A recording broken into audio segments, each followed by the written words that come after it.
ఏలూరును దుమ్ములేపిన భారీ అగ్ని ప్రమాదం. జూలై 10వ తేదీ రాత్రి వంగాయగూడెం ప్రాంతంలోని మ్యాట్రస్ మరియు ఫర్నిచర్ ఫ్యాక్టరీలో అగ్ని ప్రమాదం సంభవించింది. పెల్లుబిలిన మంటలు, ఆకాశాన్ని కమ్ముకున్న పొగ చుట్టుపక్కల జనాల్లో భయాన్ని రెట్టింపు చేశాయి. ప్రమాదం చోటు చేసుకున్న ప్రదేశం వన్ టౌన్ క్యాన్సర్ హాస్పిటల్కు ఎదురుగా.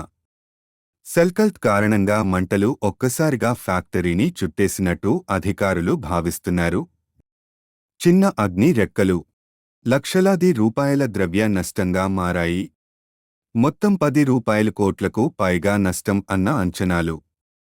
కానీ వేటూరి వీరులు రంగంలోకి దిగారు.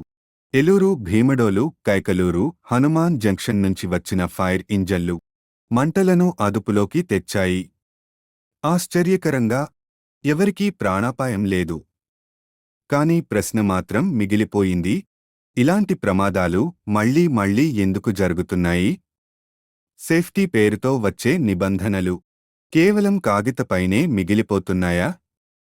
ఈ ప్రమాదం కేవలం ఓ అగ్ని కాకుండా ఒక హెచ్చరికగా మారింది.